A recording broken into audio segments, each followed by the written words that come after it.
And hello fellow Techers, Space Bandit here with another episode of World of Tanks. And for the next few episodes, we are gonna cover tanks that you probably haven't seen on my channel in a long time.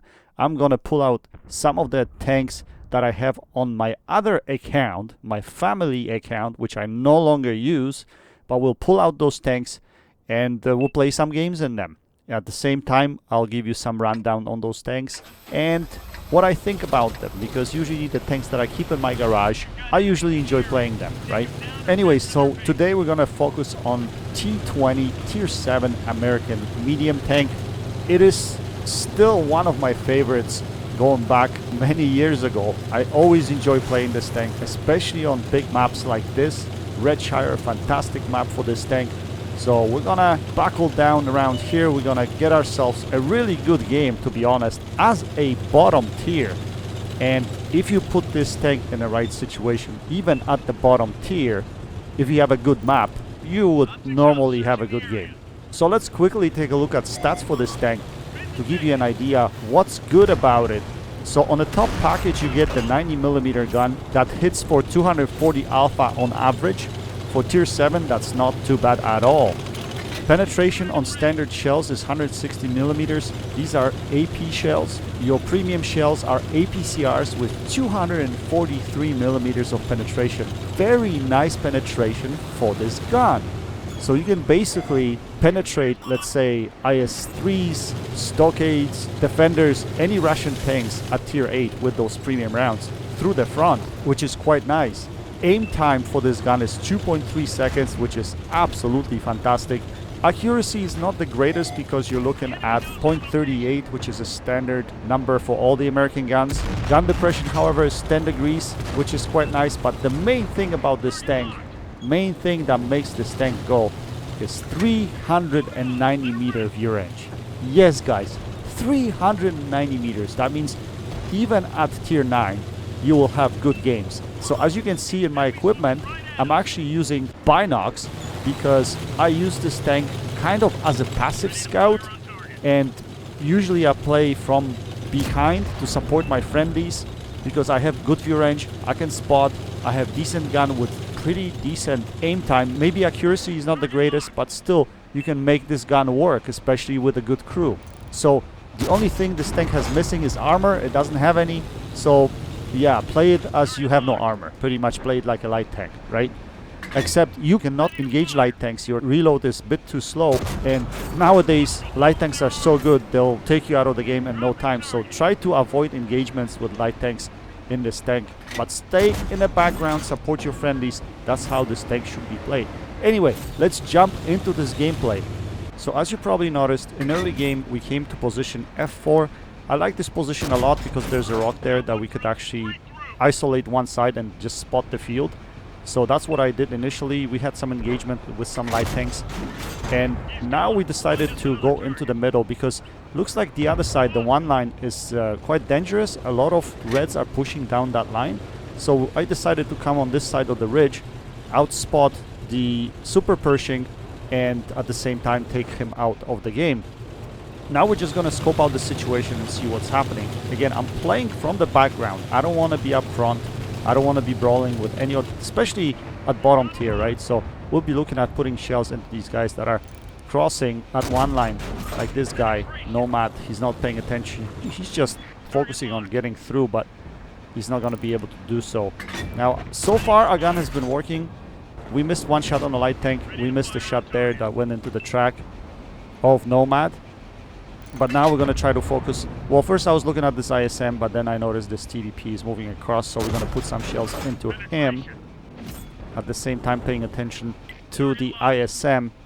But now TVP gets behind the building, so we have no shots over here. Now, looks like we're winning the game so far, but the opposition team is pushing hard at 1 lane as well as 3 lane. And we don't have many numbers here at this point, even though we're winning. Our TDs are sitting in the back. So I noticed that the other flank has fallen, the 0 line. So I'm going to go and try to support that line. There was a Roger Dodger over there. So we're going to load premium rounds and we're going to try to get him out of the game. That was the idea here. I wasn't sure whether our TD is going to be able to handle him. But at the same time, I get spotted going through the middle. Looks like the medium tank at F4 has spotted me. And as you can see, our greens in the middle at F4 are actually in trouble right now because it looks like they're being attacked from all the angles, from all the sides.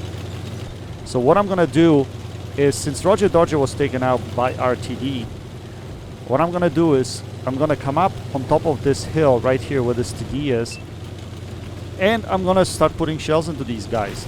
I have prems loaded, so I'm probably going to be facing some tier 9s, and as you can see, the Reds are already spilling over and attacking our guys over there, but they're exposing themselves to shots from this area here. They were probably counting on numbers that they can just pretty much get in, get everybody out from the middle, and then isolate us here. But we were able to put shots into these guys. Like as you notice here, I'm putting shells into this E75, except for last one. He actually turns at the last second. That's a good play by him, and he bounces that shell. So we're going to focus on tier 8s instead. Let's see if we can hit this guy, Centennial. No, I think that shot goes into his turret, and it bounces. He has a strong turret. We're going to try this again. Can we hit him this time? Yes, we can.